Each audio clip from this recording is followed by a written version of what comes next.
दोस्तों, जरा आंखें बंद कीजिए और अपने मन से एक सवाल पूछिए। क्या कभी ऐसा लगा है कि आप अकेले हैं? भीड़ में होकर भी, लोगों से घिरे होकर भी, मन के अंदर एक सन्नाटा है, एक खालीपन है, जिसे कोई समझ नहीं पा रहा। अगर हां, तो समझ लीजिए, आज भोलेनाथ ने आपको यहां बुलाया है। अकेलापन तब नहीं होता जब कोई साथ ना हो। अकेलापन तब होता है जब जिससे उम्मीद थी वही समझ ना पाए।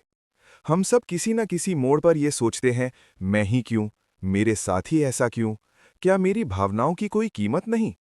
और इन्हीं सवालों के बीच हम धीरे धीरे अंदर से टूटने लगते हैं। दोस्तों, भोलेनाथ सब देखते हैं। वो आपके चेहरे की मुस्कान नहीं, आपके दिल की चुप्पी पढ़ते हैं। जिस रात आप बिना किसी को बताए रोए, उस रात भोलेनाथ आपके सबसे करीब थे। जिस दिन आपने किसी से मदद मांगना चाहा, लेकिन शब्द नहीं निकल पाए, उस दिन भोलेनाथ ने आपकी खामोशी सुनी। एक बार एक भक्त बहुत दुखी मन से भोलेनाथ के मंदिर पहुंचा। उसकी आंखों में आंसू थे, दिल में सवाल थे और जीवन में कोई साथ नहीं था। वो शिवलिंग के सामने बैठ गया और बोला, हे भोलेनाथ, मैंने किसी का बुरा नहीं किया, फिर भी आज हर कोई मुझसे दूर क्यों है? मैं थक गया हूं लोगों से उम्मीद करते करते। भोलेनाथ प्रकट हुए। उनका स्वर शांत था, लेकिन शब्दों में गहरा अर्थ छुपा था। भोलेनाथ बोले, वत्स, जब मैं तुझे लोगों के भरोसे जीते देखता हूं, तब मैं तुझे अकेला कर देता हूं। भक्त चौंक गया। भोलेनाथ आगे बोले, क्योंकि मैं चाहता हूं कि तू ये सीखे, सच्चा सहारा बाहर नहीं, भीतर होता है। भोलेनाथ कहते हैं, जिस दिन कोई तेरा साथ न दे, उस दिन घबराना मत। उस दिन समझ लेना कि अब तुझे खुद को मजबूत बनाना है।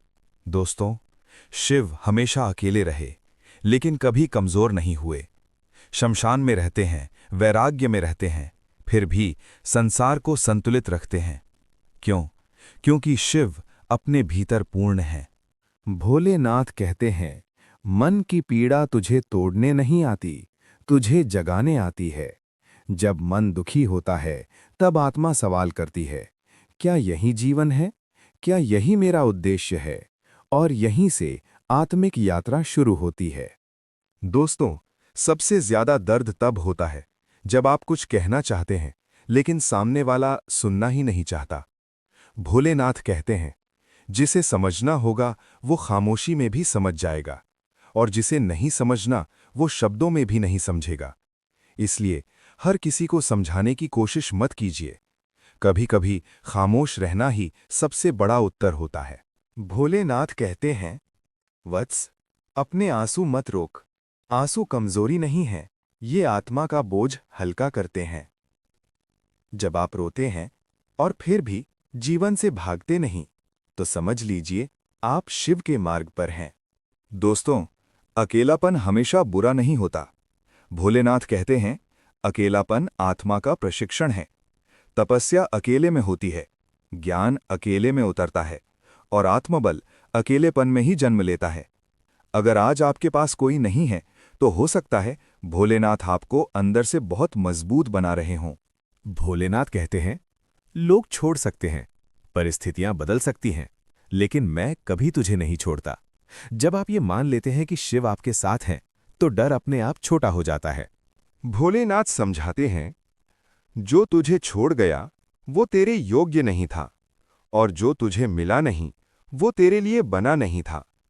हर बिछड़ना नुकसान नहीं होता, कुछ बिछड़न रक्षा होती है। दोस्तों, अगर आज आप अकेले हैं, तो अपने आप को दोष मत दीजिए।